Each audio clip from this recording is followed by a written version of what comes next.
Behind Hollywood's dazzling lights, the so-called golden era hides a tarnished truth. The film legends we worship in midnight screenings of vintage classics weren't just shaping cinema history, they were shaping hateful narratives off-screen. While audiences gasped at sweeping movies like Gone with the Wind, these stars whispered slurs that would curdle popcorn. Tonight, we crack open the studio gates to expose 10 icons whose polished images masked bigotry as old as the backlots themselves, still echoing through our screens even today. Ready to meet the dark heart of classic Hollywood? Picture Main Street America in 1939. Marquee lights glowing, a restless ticket line buzzing about the latest Hollywood spectacle. Inside, Clark Gable storms onto the screen, every gesture a masterclass in swagger. For the greatest generation and for many of us who first met him on Sunday matinees, he defined the golden era ideal of leading man magnetism. His face anchored the posters that turned dusty theaters into temples of classic cinema, and his voice still echoes through late-night cable movies. Yet the legend carries a hidden track few promotional reels ever spun. Privately, Gable's charm could curdle. Crew members whispered about his easy use of the N-word between takes, a habit that clashed sharply with his public applause for Hattie McDaniel's historic Oscar. Friends couldn't decide whether that groundbreaking stance was compassion or clever PR. Then there's the famous standoff on the Gone with the Wind set. Gable reportedly threatened to walk unless segregated restrooms were abolished. Admirers hail it as a civil rights spark before its time. Skeptics note the cameras that just happened to be rolling. Born into a country still nursing post-Reconstruction bigotry, Gable navigated fame like a riverboat gambler. Hand on his chips, eye on the crowd. Some say he evolved as the world did, others hear only the slurs that never made it to the microphones. Either way, his story forces us to weigh nostalgia against accountability, reminding us that reels of silver glamour often came spliced with reels of shadow. Think back to lazy Saturday mornings when vintage movies flickered across black and white sets. There was Walter Brennan, that whiskery sidekick whose crackling laugh felt carved out of small-town America. He won 3 Oscars, more than any other supporting actor of the golden era, and seemed to embody the humble values we like to imagine old Hollywood once upheld. But behind those scene-stealing grins lurked a bitterness that could sour a pot of campfire coffee. Brennan wasn't just conservative, he was a card-carrying member of the John Birch Society, railing against desegregation with a fury that unsettled even his hard-bitten Western co-stars. Crew members say the kindly grandpa facade shattered on April 4, 1968, when news crackled over the radio that Martin Luther King Jr. had been assassinated. While the nation wept, Brennan reportedly clapped his hands and danced a grotesque jig, crowing that troublemakers had been silenced. His rage didn't stop at private outbursts. He recorded a hate-filled spoken-word album warning that commies and civil rights leaders were destroying America, peppering it with slurs the studio scrubbed from every reel of classic cinema. Fans who grew up loving his twinkling eyes now face a wrenching contradiction. The same man who stole scenes in feel-good films like Rio Bravo also cheered efforts to deny his black colleagues basic dignity. Brennan's legacy forces us to question how many beloved on-screen memories were built on off-screen intolerance and whether nostalgia can survive when the projector light turns harshly revealing. Long before streaming queues and binge-watching, America gathered for a half-hour burst of laughter called I Love Lucy. And there, in his shabby sport coat and fedora, William Frawley ambled into living rooms as Fred Mertz, the grouchy but lovable landlord who became a fixture of classic television. To viewers steeped in post-war optimism, he felt like family, a comforting relic from vintage Hollywood vaudeville days. Off-screen, though, the man behind the grumbles carried a sharper edge than any punchline could dull. Frawley's career stretched back to the silent film era, and so did some of his attitudes. Crew members recalled him hurling slurs at Desi Arnaz when tempers flared, mocking the Cuban-American star's accent even while cashing checks from a show powered by Arnaz's production genius. Black stagehands got it worse. One remembered Frawley snarling that they should stick to shining shoes, a remark that froze the Desilu set. Alcohol only amplified the bile, prompting studio memos that urged directors to keep his flask off camera and his tirades out of the papers. His on-screen marriage to Vivian Vance turned into a real-life feud. She famously toasted his passing, but it was the quieter prejudice that truly soured colleagues. Every rerun reminds us how perfectly he timed a grouchy one-liner. Fewer recall the bitterness that lingered when the studio lights dimmed. And if you think one sitcom Scrooge was bad, wait until you hear what an animation pioneer was hiding behind his storybook castles. If you were a kid clutching a box of dime store candy in 1940, the moment that shimmering castle appeared on screen felt like pure magic. Walt Disney's name blazed across Hollywood's sky, promising talking mice, whistling dwarfs, and technicolor dreams that helped define the golden era of American cinema. For many of us, his animated movies are as woven into childhood as Saturday baseball and driveway hopscotch. But pull back the cell layers and a darker sketch emerges. Animator Art Babbitt swore Disney attended German-American Bund meetings in the late 1930s, rubbing shoulders with Nazi sympathizers just weeks after Kristallnacht. When propaganda filmmaker Leni Riefenstahl toured Los Angeles, Disney welcomed her to the studio, offering what critics called a PR lifeline. Inside the story department, Jewish writers joked grimly about Mickey Mauschwitz. The troubling notes continued onto the big screen. Song of the South wrapped plantation nostalgia in a singing and dancing bow, while the crows in Dumbo leaned on minstrel stereotypes that even 1940s reviewers found uneasy. Disney eventually hired his first black animator in 1957, but former staffers say opportunities stayed limited and whispers of bias lingered in casting and payroll decisions. Legacy lovers argue the studio's later civil rights donations prove an evolution. Skeptics counter that the change only came after public pressure threatened the brand. Either way, the next star in our reel, John Wayne, would charge into controversy with guns blazing and prejudice fully holstered. Saddle up for that ride. John Wayne galloped through Hollywood's classic cinema like a force of nature, his broad-shouldered silhouette etched into the American psyche by endless reels of frontier movies. For many in this audience, those Sunday double features, popcorn in hand, flags still waving from the Eisenhower parade, made the Duke a living monument to grit. Yet the man behind the Stetson was far more complicated and often far less heroic than the myth. In a 1971 Playboy interview, he declared without blinking, "I believe in white supremacy until the blacks are educated enough to run things," dismissing civil rights marches as unnecessary theater. When Native activists protested their depiction in his vintage westerns, Wayne doubled down, insisting the displacement of tribes was merely survival.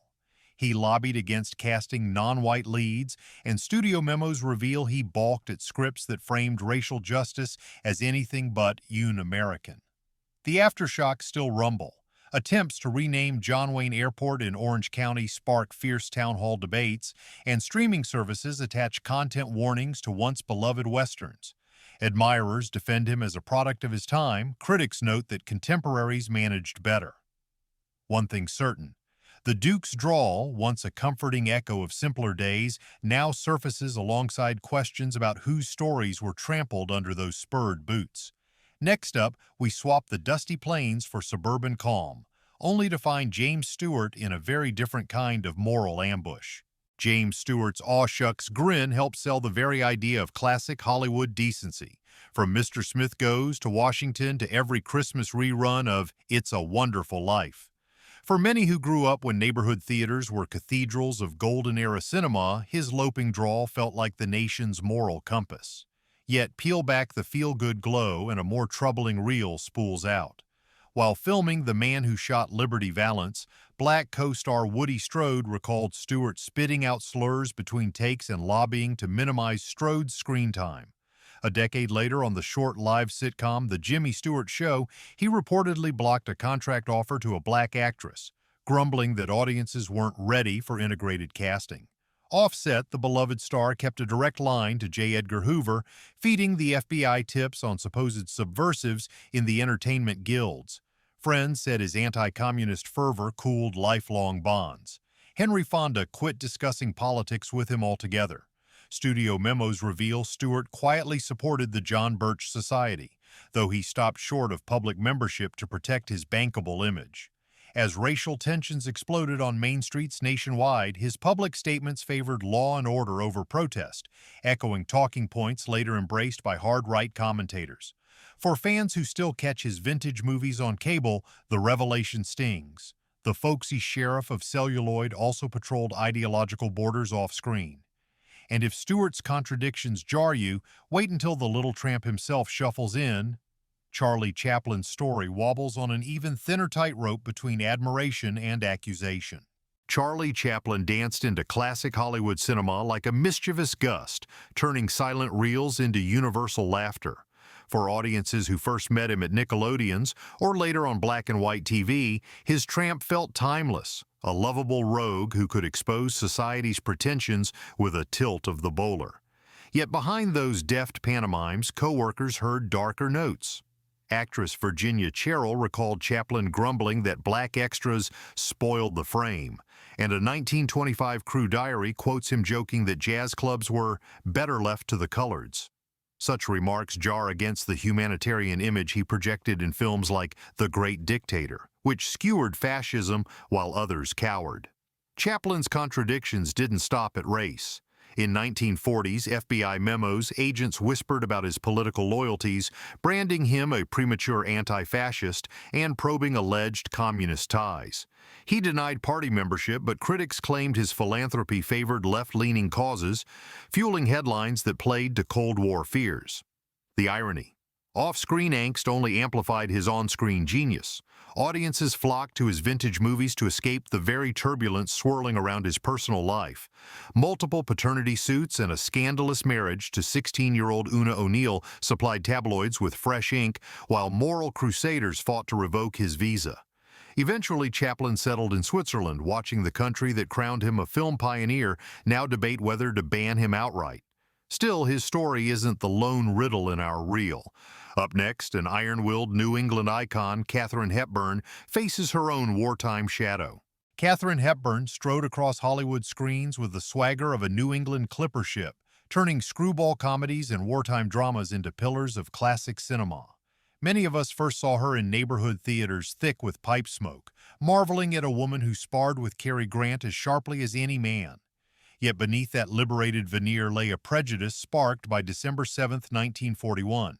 Biographers quote Hepburn saying she couldn't stomach working alongside anyone of Japanese descent, a stance that grew so intense she vetoed scripts referencing the Pacific Front.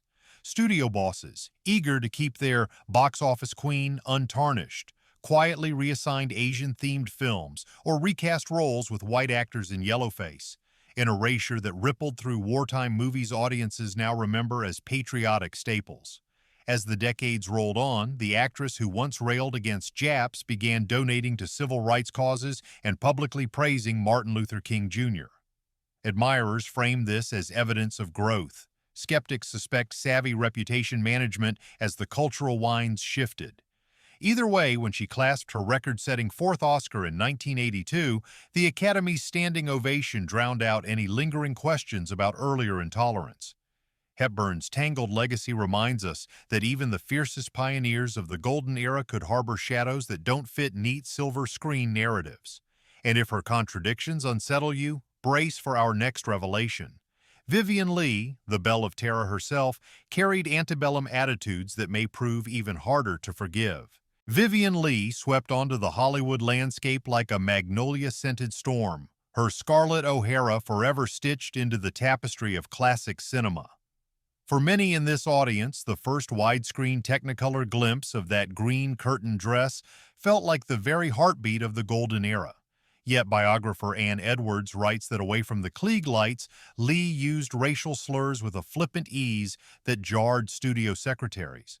Fellow cast members on Gone with the Wind recalled her giggling over the good old days, while black extras waited in segregated tents just yards away. Friends often blamed her bipolar mood swings for cruel remarks, but diaries published after her death reveal attitudes rooted less in illness and more in upbringing. She was raised in colonial India amid rigid social hierarchies that many British families never questioned. During World War II tours, Leigh insisted the segregated USO audiences suited local customs, spurning requests to perform for integrated troops. Paradoxically, she nurtured close professional ties with actors of color, praising Hattie McDaniel's talent even while privately lamenting civil rights protests as too noisy. That duality made producers nervous. Memos urged press agents to shield her from pointed questions during the 1950s desegregation battles sweeping American theaters. Today, streaming platforms loop her vintage movies every holiday season, selling nostalgia by the reel. Yet each glorious frame now shares space with the knowledge that the bell of Tara clung to antebellum echoes long after the cameras stopped rolling, forcing us to question how much charm can outweigh inherited prejudice. Gary Cooper strode through Hollywood's golden-era frontier like a lantern-jawed conscience, the principled marshal of High Noon and a dozen other classic westerns that many of us first watched at drive-ins or on late-night broadcast movies. His slow, thoughtful drawl suggested a man too upright for moral shortcuts, a walking emblem of American virtue in a time when cinema heroes were expected to stand taller than their shadows. But colleagues whispered that off the backlot, Cooper's talk could rattle like loose spurs on a saloon floor. Multiple crew members recall him peppering conversations with anti-Semitic cracks, scoffing that too many Jewish writers were changing the tone of modern film. Friends noted his fondness for segregationist politicians and his insistence that scripts featuring interracial romance would never play in Peoria. In 1947, he willingly testified before the House Un-American Activities Committee, branding industry peers as subversives and lending gravitas to a blacklist that derailed dozens of careers. Many of them left-leaning writers already fighting studio prejudice. His testimony earned public praise from right-wing groups, and private letters show him urging studio bosses to keep red sympathizers and agitators off casting calls. Fans who still admire his laconic heroics must now reconcile that iconic badge and white hat with remarks that corralled colleagues into silence. As the lights come up on this 10-part exposé, we're left weighing how deeply the myths of vintage Hollywood were etched by the very biases their on-screen morality tales pretended to vanquish. So when the projector light flickers and those beloved faces appear, remember the stories spooled behind them. The glamour of classic Hollywood didn't erase the prejudice stamped into its celluloid, it only concealed it. Knowing the truth doesn't demand we burn the reels, it asks us to watch with eyes open, honor what's worthy, and refuse to excuse what never was.